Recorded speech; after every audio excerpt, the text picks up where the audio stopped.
વરસાદને પગલે દાંતીવાડા ડેમમાં 8,573 ક્યુસેક પાણીની આવક। દાંતીવાડા ડેમની સપાટી 586.4 ફૂટે પહોંચી। દાંતીવાડા ડેમ 54.63% ભરાયો। નીચાણવાળા તેમજ નદીકાંઠાના લોકોને સાવચેતી રાખવાની સૂચના આપવામાં આવી છે। હજુ 2 દિવસ બનાસકાંઠા જિલ્લા માટે ભારે છે। 8 સપ્ટેમ્બર સુધી હવામાન વિભાગનું રેડ એલર્ટ છે। अधिकारीओने हेडक्वार्टर न छोड़वा आदेश आपवामां આવ્યા છે।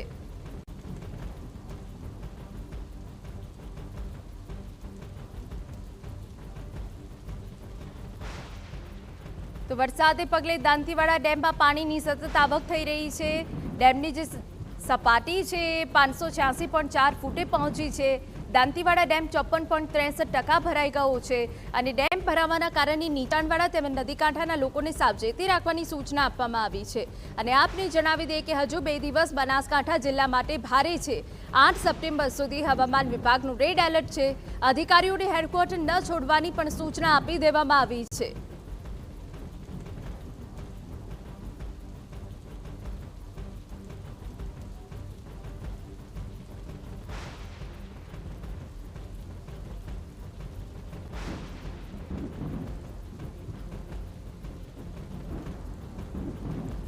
तो हजू 2 दिवस बनासकांठा जिल्ला में भारे वरसादनी आगाही है। नीचाणवाड़ा तेमज नदीकांठा लोकोने सावचेती राखवानी सूचना आपी देवामां आवी छे। अधिकारीओने हेडक्वार्टर न छोड़वा आदेश अपायो छे। अमारा संवाददाता अतुल त्रिवेदी વધુ વિગતે વાત કરવા જોડાયા છે। अतुल, 2 दिवस बनासकांठा माटे भारे छे, त्यारे तंत्र कई रीते सतर्क बन्युं छे? જે પ્રકારે બનાસકાંઠાને ભારે વરસાદનું રેડ એલર્ટ અપાયું છે ને તેને લઈને જે તંત્ર છે એલર્ટ બન્યું છે। કારણ કે રાજસ્થાનમાં પણ ભારે વરસાદ છે ને બનાસકાંઠામાં પણ ભારે વરસાદની આગાહી છે।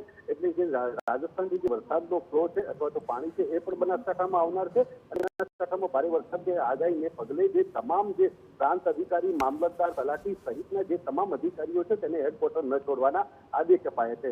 એટલે કે એક પ્રકારે જે તે વિસ્તારોમાં ભારે વરસાદની સંભાવના છે અથવા તો જો જોખમ છે તો अधिकारीओने हेडक्वार्टर न छोड़वा અને તકેદારીના પગલાં લેવા પણ આદેશ અપાયા છે। સાથે સાથે કલેક્ટરે પણ એ પ્રકારના સૂચનો આપ્યા છે કે જોખમી જગ્યાવાળી જે જગ્યાઓ છે ત્યાં પણ ન જવાની સૂચના આપી છે। અને એસડી જે ટીમો છે એ પણ બનાસકાંઠામાં તૈનાત કરાઈ છે। આમ પ્રકારે વરસાદની આગાહીને પગલે તંત્ર પણ એલર્ટ બન્યું છે। बिल्कुल आभार। तो हजू पर 2 दिवस बनासकांठा जिला माटे भारे छे, तेने लईने तंत्र सतर्क बन्युं छे। 8 सप्टेम्बर सुधी हवामान विभागनुं रेड एलर्ट।